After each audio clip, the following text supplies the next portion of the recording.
Vocês no versículo mais para frente.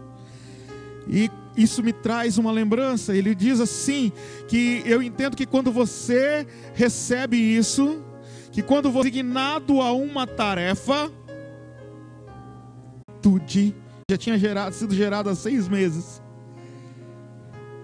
ele pula de alegria, porque ali ele já reconheceu, havia uma ligação, havia algo celestial. O que eu quero dizer, querido, é que quando Cristo é revelado para você, quando Cristo ele se revela para nós, algo dentro de nós se alegra. Nós não podemos deixar essa alegria de lado. Nós precisamos viver essa alegria de uma maneira mais plena. Aleluia. Queridos, como eu estava dizendo para vocês, ela começa a dizer, ela começa a cantar, ela começa a dizer em voz alta, porque ali ela sentiu a plenitude. Em alguns momentos a gente se fecha, nós deixamos que as durezas da vida, elas nos afastem da revelação de Cristo, e nós passamos a não se alegrar mais da maneira que nos alegrávamos. Meu irmão, você pode aumentar um pouquinho o retorno para mim, fazendo um favor? Um pouquinho mais o retorno. E nós passamos a não se alegrar mais do jeito que nós alegrávamos. Nós passamos a buscar refúgio em outras áreas da vida. Nós passamos, em vez de buscar a Cristo, nós passamos a viver buscando as coisas desse mundo e esquecemos aquilo que nos foi revelado. Olha que nós olhamos para a igreja, num culto chamado culto da vitória, como nós estamos aqui hoje. Quando nós vamos ver as pessoas viajando para outros lugares e na igreja não vêm, é porque elas estão perdendo a revelação de Cristo para a vida delas. Isso dói, isso faz com que nós choremos, porque a revelação de Cristo não tem nada mais contagiante do que o Cristo revelado para nós. Eu quero dizer que João Batista estava cumprindo aquilo ao qual ele veio. Ele estava cumprindo a sentença. E em nenhum momento a gente vê Isabel ou Zacarias reclamando de alguma coisa. Em nenhum momento eles contestam o que foi dado para eles. Zacarias contesta como seria que viria o filho, mas ele não contesta a função do filho. Querido pai, querida mãe, não conteste a função do seu filho na igreja. No chamado que seu filho e sua filha têm, incentiva ele. Nunca deixe que ele pare a sua caminhada. Olhe para frente, você que está aí, nos vendo aí do outro lado, na internet, na sua casa. Em algum momento o seu filho, sua filha, pode chegar para você e dizer: eu não quero mais caminhar. Aí você mostra a história de Zacarias e Isabel. Em nenhum momento eles contestaram o chamado. Mostra a história de Ana para eles, no qual Samuel foi: Deus tem grandes coisas para os teus filhos.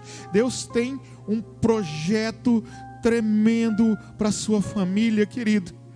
Ele quer usar todos vocês para a glória do nome dele. Então não deixe as coisas irem para outro lado, mas foque no amor grandioso que Cristo tem, no projeto, na plenitude da vontade de Deus, e cumpra toda a sentença.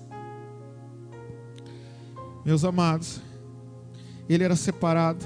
Olha só, em Lucas 1,15 diz assim: pois será grande aos olhos do Senhor, ele nunca tomará vinho nem bebida fermentada, e será cheio do Espírito Santo desde antes do seu nascimento. Ele tinha muita que muitos não tinham naquele momento. Ele já tinha a revelação do Cristo, porque ele pregava o quê? Ele pregava a palavra dizendo: eu vos batizo com água para o arrependimento. Mas chegará aquele que eu não sou digno de amarrar as suas sandálias, e ele vos batizará com o Espírito Santo e com fogo. Antes dele ver a Cristo, ele já pregava isso.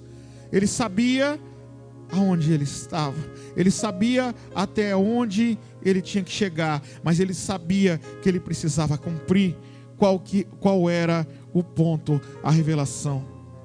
E você não pode esquecer em nenhum momento que Cristo se revelou para você, amém? Diz para a pessoa que está do seu lado: ó, Cristo já se revelou para você. Cristo já se revelou para você. E por Ele ter se revelado para você, você tem algo a fazer. Amém? Quando Cristo se revela para nós, Ele nos dá uma comissão, amém? Mateus 28, versículo 18. Jesus, aproximando-se, falou-lhes, dizendo: toda autoridade me foi dada no céu e na terra. Portanto, vão e façam discípulos de todas as nações, batizando-os em nome do Pai, do Filho e do Espírito Santo. Nós conhecemos o nome desse texto como a grande comissão. E ele está falando para todos aqueles que tiveram Cristo revelado. Quem são as pessoas que tiveram Cristo revelado? Os discípulos. Diz para a pessoa que está do seu lado: você é discípulo. E se você é discípulo, você tem algo a fazer.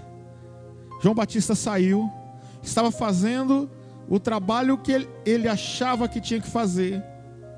Ele achava que tudo aquilo que ele fazia, de batizar as pessoas, de pregar para os fariseus, de pregar contra o estilo de vida, contra o modo de vida, ele chegava ao publicano e ele batizava, e o publicano perguntava: o que eu tenho que fazer? Ele falava: olha, não cobre mais impostos.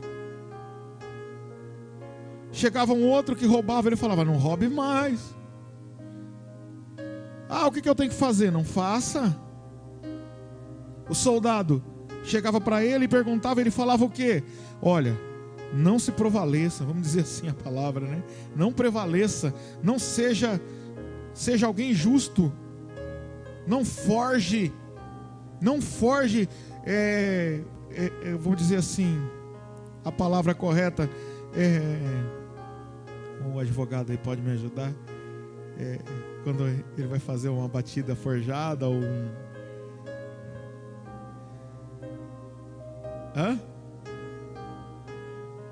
não fazer um engano nas pessoas. E ele pregava isso, e ele achava que era só isso. E quem chega diante dele?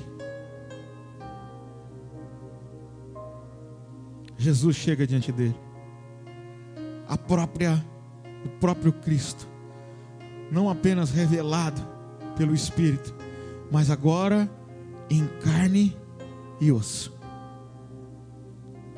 Chega diante dele e fala: olha, agora você vai ter que me batizar. Ele fala: peraí, não vou fazer isso não. Eu é que tenho que ser batizado pelo Senhor. Não quero não. Queridos, eu aprendo algo com isso. Eu quero dizer para você que às vezes nós fazemos a mesma coisa. Deus nos dá um trabalho para fazer. Deus nos dá algo para cumprir. E chega na hora, por algumas questões nós falamos: ó, isso aqui não é comigo não.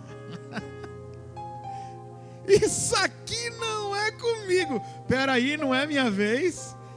Eu não estou preparado para isso não. João Batista fez a mesma coisa. Deus, o Senhor não me chamou para fazer isso aqui. Querido, é uma coisa muito séria isso, porque a gente nega fazer o que tem que ser feito na hora que tem que ser feito. O segundo ponto é: vai chegar a hora que você vai ter que trabalhar, que você vai ter que fazer o trabalho, que você vai ter que fazer o principal, que você vai ser o momento em que você vai aparecer, e depois você pode ficar de lado, mas você não pode rejeitar aquilo que foi dispensado para você fazer. Eu demorei a pensar nisso. Demorei, queridos, porque eu sempre queria fazer do meu jeito. Eu achava que o meu jeito era certo. E não é o meu jeito, é o jeito de Deus. E o jeito de Deus está aqui nas pessoas que nos direcionam, que nos ajudam, que nos mostram como nós devemos trabalhar. Nós precisamos ser observadores, precisamos ser pessoas inteligentes. Se erramos, não podemos voltar ao erro. Ou se pudermos ser sábios, aprender com os erros dos outros, é melhor ainda. Mas vai chegar a hora que você vai ter que fazer o trabalho. E geralmente não é o que você quer fazer. Geralmente não é o que você quer fazer. Ele não queria batizar Jesus. Podia batizar todo mundo. Mas Jesus, espera aí, não é a hora. E o trabalho dele tinha que se cumprir ali naquele momento. Se a gente for olhar no livro de João, ele vai dizer assim, ele está de um lado e do outro lado está Jesus. E os discípulos deles chegam para ele e falam: olha, tem um judeu ali que está batizando mais do que nós. Tem um judeu ali que tem mais gente lá seguindo ele do que nós aqui. E ele acrescenta lá, acho que João 6,13, coloca aí para a gente poder ver.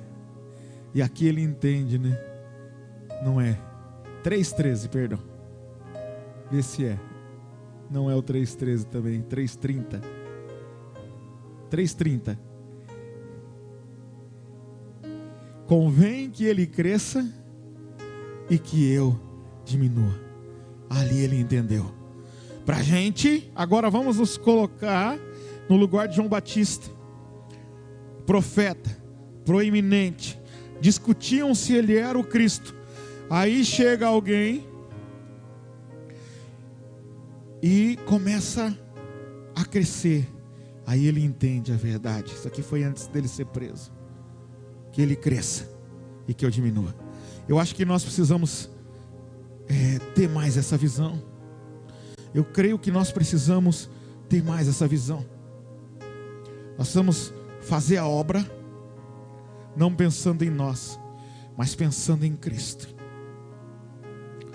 Pensando no que Cristo nos designou a fazer. Nós não podemos deixar de lado o nosso chamado. Nós não podemos deixar de lado aquilo que é a hora da gente fazer. E é interessante, pode ser algo que muitos não perceberão. Nem todo mundo foi lá ver João Batista batizar, não, porque ele estava no deserto, ele estava num lugar longe. Ele pode ser um trabalho não pode ser um trabalho que não vai ser de destaque. Mas ele vai ser num deserto, e num deserto é um lugar onde muitas coisas podem faltar. E isso é importante você colocar na sua cabeça. Talvez o trabalho que você tem não seja numa igreja como essa. Seja ali, no município vizinho. Amém? É importante você lembrar que vai ser em confronto com os religiosos. Porque os saduceus e fariseus iam lá para confrontar e serem confrontados. Tudo que é de Cristo sempre tem uma mensagem do Silas Malafaia. Foi uma das primeiras que eu ouvi, que é a vitória. Então prepare-se para a oposição. Muitos vão tentar rotular Jesus, mas aqui nesse capítulo 3 de João, no versículo anterior, mais um para trás, irmã, eu acho que é o 27, 26. E foram até João e disseram: mestre, aquele que estava com o Senhor do outro lado do Jordão, do qual o Senhor deu testemunho, está batizando e todos vão até ele. Eles estavam dizendo aqui de que maneira? Eles estavam tentando rotular Jesus. Foi o Senhor que foi melhor que ele, o Senhor é que mostrou. E aí há uma resposta. Ninguém pode perceber coisa alguma se não lhe for dada do céu. O Cristo revelado foi dado por Deus para ele. E o momento do trabalho dele, de cumprimento da sentença, ele entendeu que ele devia diminuir. A Bíblia diz que nós precisamos entender que sempre considerar os outros superiores a nós. Nós vamos olhar para as pessoas, entender que elas sempre têm algo que podem nos oferecer com a sua história de vida, e que nós podemos ser companheiros de todos. Amém? No terceiro ponto, eu aprendi com a história de João Batista que pode chegar um momento em que você pode duvidar do seu chamado. Esse homem teve Cristo revelado. Esse homem ele entendeu quem era o Filho de Deus. Ele teve a oportunidade de batizar o Filho de Deus. Mas aí acontece um negócio com ele. Ele chega para Herodes e fala mal de Herodes, porque Herodes tinha tomado a esposa do seu irmão Herodias. E ele fala mal, e Herodes fica bravo, porque ele era um homem muito mau. E ele manda prender João e jogar João no cárcere. E aí João está lá, todo à mercê da sua própria mente, e ele começa a se perder. E ele pega e manda com que seus discípulos perguntem para Cristo.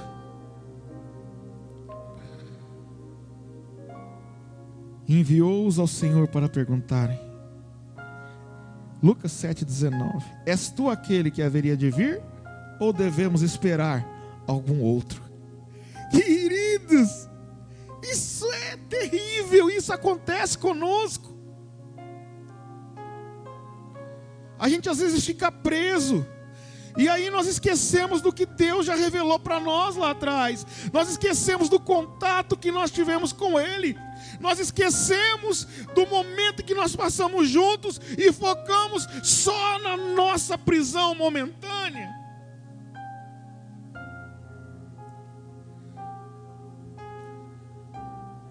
E presta atenção que isso aqui é importante. Ele foi preso porque ele falou o Evangelho. Nós estamos chegando num tempo em que na hora que nós pregarmos o Evangelho, nós também poderemos ser. Existe uma lei no STF que chama agora abuso de poder religioso. Um candidato que fala de Deus, por exemplo, ele pode ser cassado, porque ele não vai poder falar de Deus. Ou seja, nós ficaremos alijados de poder dar a nossa opinião. Isso está para acontecer. Ministro Fachin, que falou sobre isso. Então, querido, ele foi porque ele repreendeu, porque ele falou a verdade, ele foi preso. Você não pode deixar de falar a verdade com medo de ser preso. E se você for preso, você não pode fazer o que aconteceu. Às vezes a prisão que você acha são as celas, mas não é isso, querido. A prisão é a sua mente. A prisão é o seu medo.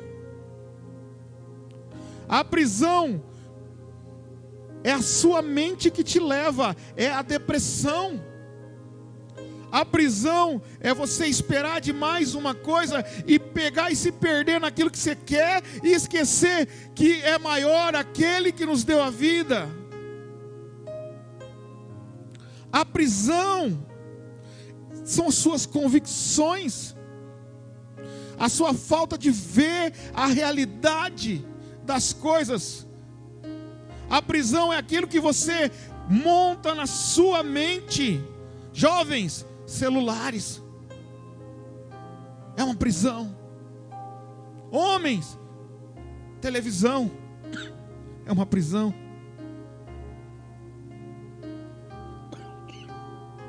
Queridos, nós precisamos buscar a resposta. Ele não foi sozinho, ele tentou outra pessoa, porque ele não podia sair.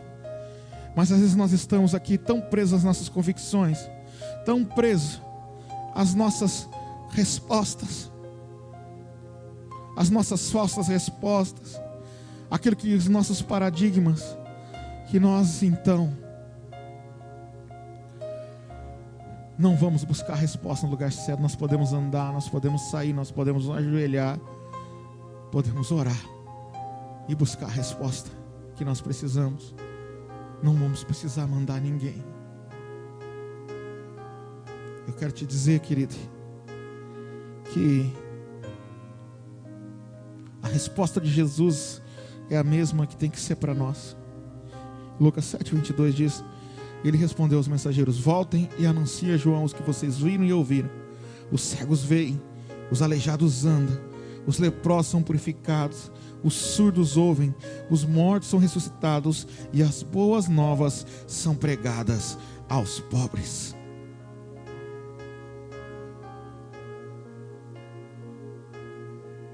O que você vai ouvir?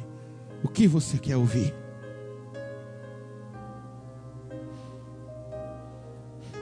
O que você quer ouvir?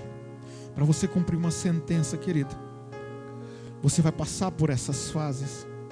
Você tem Cristo revelado, você vai ter que fazer o seu trabalho, mas vai chegar um momento em que a dúvida pode pairar na sua mente, e é esse o momento em que você deve buscar forças no Cristo ressurreto. É aonde você pode crescer, aonde você pode, como eu digo lá em casa, está na hora de dar o pulo do gato. O pulo do gato é sempre certeiro, né? Ele dificilmente você vê um gato cair e ele errar o seu pulo.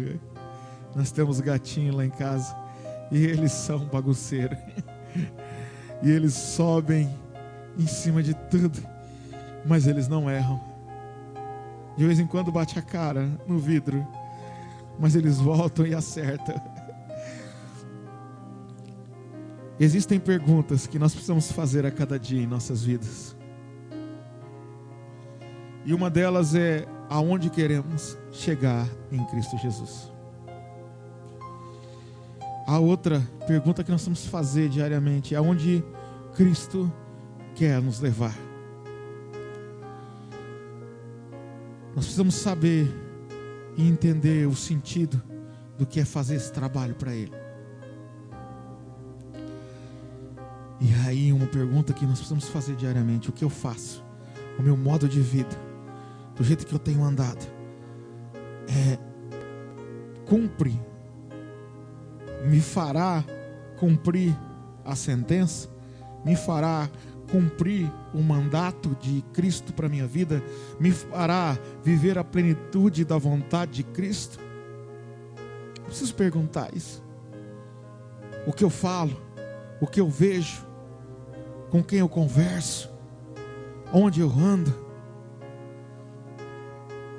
me fará cumprir o mandato de Cristo?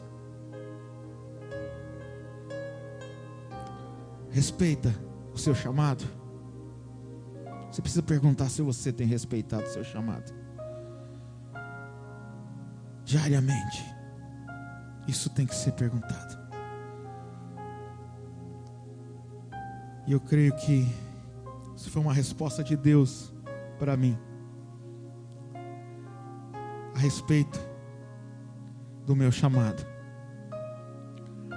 Sei que Deus tem algo a mais, mas o meu modo de agir, talvez o seu modo de agir, vai limitar o acesso de Deus à sua vida, a maneira com que você pense.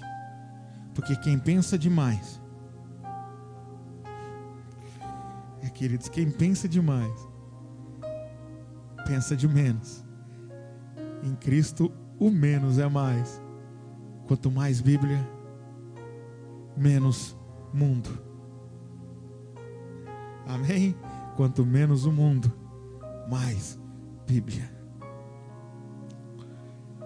E aí você vai entender que a única coisa que você tem que fazer, não importa as barreiras, as oposições, o que você tem que fazer é servir a Deus, aproveitar as oportunidades e servir a Deus. Não tem outra coisa para a gente fazer. Se a gente ficar apegado às coisas desse mundo, às picuinhas, às fofocas, às coisas que acontecem, nós vamos acabar deixando de servir. E quando nós deixamos de servir, nós deixamos de cumprir a sentença, deixamos de cumprir a justiça, deixamos de cumprir os mandatos de Deus, deixamos de vir cear, deixamos de dizimar, deixamos de ofertar, deixamos de orar, deixamos de falar de Cristo. Isso é a morte.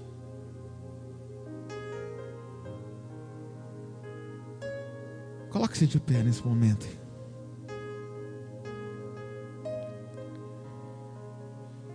Abaixa a tua fronte. Maravilhoso Deus e soberano Pai, diante do Senhor nesta noite, eu quero te agradecer pela oportunidade e pelo que o Senhor falou comigo durante esse dia. Que a tua graça, a tua misericórdia, o teu amor grandioso nos acompanhe, Senhor, a cada dia. Nos tire tudo aquilo que não provém do Senhor e nos leva, Senhor, a um novo patamar de intimidade contigo. Que todos nós que aqui estamos possamos, Deus, cumprir com a justiça. Que todos nós possamos ser aqueles, ó Pai, que são usados pelo Senhor no dia a dia para fazer a diferença nessa terra. Que nós possamos, Deus, andar, ó Pai, de mãos dadas com Teu Espírito, sendo guiados por Ele, Senhor, abrindo as nossas bocas para falar aquilo que Ele quer que nós falemos, para nós podermos, Deus, cumprir a Tua vontade nesta terra, Pai. Abençoa cada um, Senhor. Leva Teus filhos, Senhor, com todo amor, ó Pai, até este lugar no centro da Tua vontade. Abençoa todos que estão nos seus lares, ó Pai. Derrama da Tua unção, da Sua graça sobre eles, Pai. E que eles possam, Deus, obter do Senhor o favor imerecido a cada dia. Derrama a Tua unção sobre todos, para a glória do Teu nome, Pai. E que nós possamos vivenciar o melhor dos céus. Porque a Tua palavra diz: deleita-te também no Senhor, e Ele concederá os desejos do seu coração. Que nós tenhamos prazer em estar contigo, para aí, só aí, Deus, vivermos aquilo que o Senhor, aquilo que nós queremos. Mas antes, vivamos o que o Senhor quer, para a glória do Teu nome, Jesus. Amém. Aplauda o Senhor, amém?